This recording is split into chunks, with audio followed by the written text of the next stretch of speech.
why did I choose plague? I chose it for an incredibly sinister reason that is based in science, because I am a nonfiction author. Biological War Scenario is sold in the nonfiction section. The Soviets, and this is what Dr. Hein told me, part of the Soviets' super plague weapon they were working on is they engineered into the Yersinia pestis bacteria a gene for euphoria. Stay with me here. You get plague, you get flu, you get sick, you go home and you get under the covers. Yeah. And you do not infect as many people as you would. Lassitude. Yep.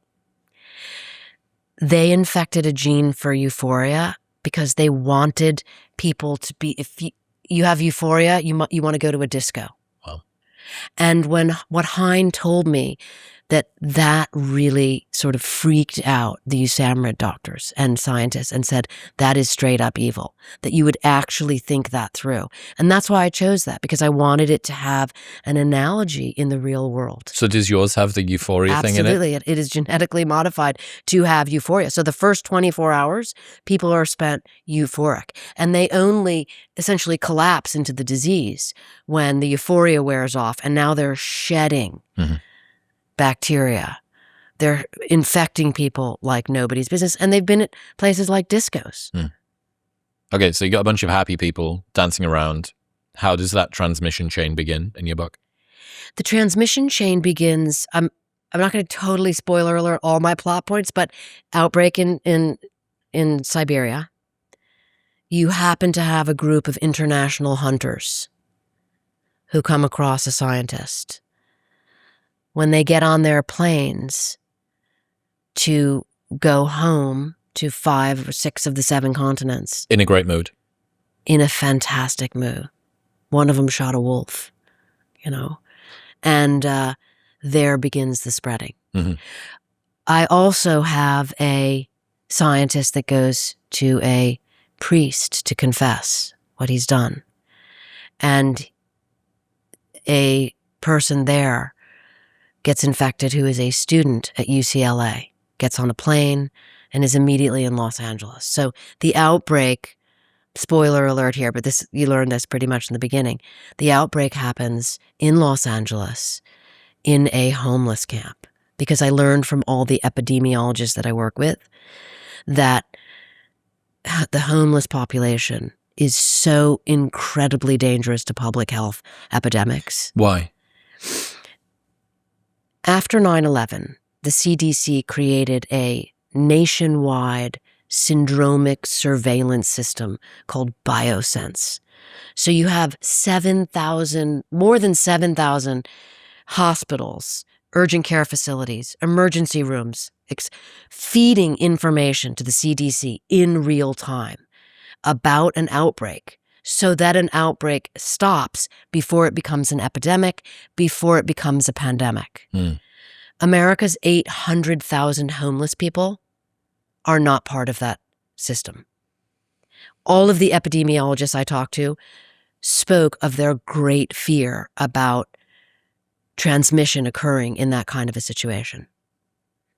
And Los Angeles is kind of ground zero for that.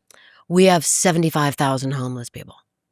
We have 4,000 homeless people on Skid Row with no health care, with no facilities. We're way past the time where America could have just nuked the host country. We're at hour 24:36. Absolutely. I mean, containment is possible. You could, if you had transparency from the host nation, right? If Russia had asked in my scenario. It has to be done by them, though. There's no time. You can't even get to Russia in the amount of time you need to contain it. Well, you can. We have people in Russia. Oh, right, yeah, right? Fair. But yeah. You don't have, you're right, the resources to be able to galvanize 100,000 hazmat suit wearing special forces people to go and say, hey, stay in this area and set up barricades and sentry checkpoints and all that sort of stuff. Although we actually do. Like, if you could contain something before it balloons and becomes huge, and this is the same in the United States. I take the reader through, once the outbreak happens, you learn. We have a force, it's called a CBRN response force here in the United States. That's the WMD. Chemical, biological, radiological, nuclear. They all train the same. We have 18,000 individuals that are ready to go at all times. But that 18,000 people are in America. Yes. So it is on the host nation. Yes. It is on the host nation. And Russia has their troops are called arquebuse. They have those troops too, and they could deploy them. But if you don't. They do, and that's what happens in the scenario. Once we see they've deployed those troops, we know. But now it's too late. Right. Now the cat's out of the bag. Right. So speed, from a containment perspective, from a restriction of how lethal this could be, speed of containment is everything. Paramount, most important? Everything. And it could be stopped. And then you have the same situation in the United States where it could be stopped. But this is where we get into your brilliant analogy, which is that no one trusts the system.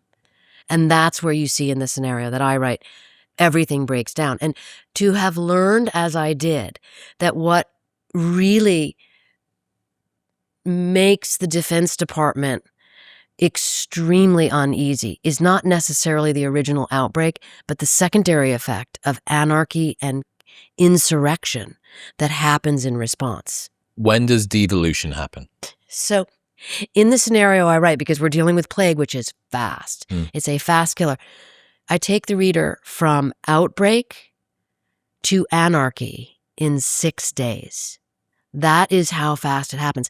And on day 6, we have devolution. Oh, okay. Well, in that case, we'll get to that. So homeless encampment, LA student, UCLA student goes back. LA's not great, densely populated. He's a pre-med student, and he does pro bono work there at Skid Row. Which is literally the worst place for him to be. And he gives, that's a super spreader event. Those homeless camps are super spreader events, and that's what happens. What are the contributing elements or the characteristics of a super spreader event? High density? Yeah, poor airflow. Right. So you got, tents. Yeah, pretty good airflow if you're in a tent. If outdoor you're in a tent, environment, if you're under a bridge. It's tense. Right. It's inside tents. Right. But more than anything, what you have is a very serious problem. First of all, you've got free clinics. I mean, I spent quite a bit of time down on Skid Row interviewing people about this. And you've got, no public health care. You've got long lines for these free clinics. And you have first responders. You have these brilliant nurses and doctors who work down there, a lot of them pro bono also. Diagnosing people, you're trying to differentiate between fentanyl overdosing, tuberculosis, acute flu, real serious problems that almost every homeless person has, physical health problems, with what looks like a bad cold. And, coughing up blood, another, mistaken for alcoholism. So I take the reader through the science of this so that you can really see the close proximity of alarmism and there's nothing wrong here. Which everybody wants to do. They want to reassure the populace. They want to try and stave off the anarchy and the civilizational citizenry collapse. But also by doing that, you don't galvanize the sort of response that you need to stop it from happening. And when you do galvanize it, what was really the most surprising to me was that once the Defense Department goes from what's called WARNORD, that's a warning order, to EXORD, which is execution order, right? That's like get ready to go and go with guys in biohazard suits to try to mitigate damage. It's too late. It's too late. And I was really stunned to learn that at that point, the pivot is not, let's try and protect the population. It's, we need to protect critical infrastructure. What does critical infrastructure consist of? Everything that keeps society running, roads, water systems, of course, nuclear power plant, every single DOD facility. And that's where those initially the 18,000 Seaburn forces in their suits and their gas masks go, and then the entire Defense Department gets deployed. And what's really shocking is, again, this is not Annie's imagination. These are wargaming situations that are gamed out.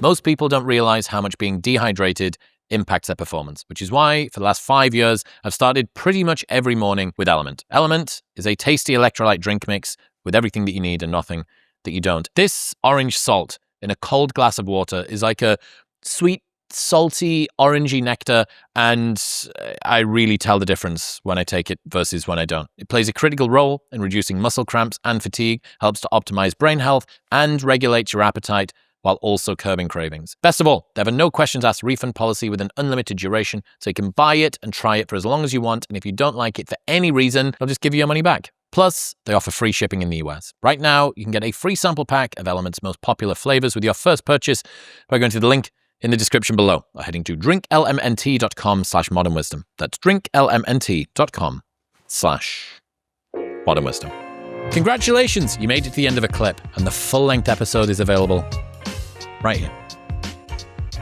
Go on.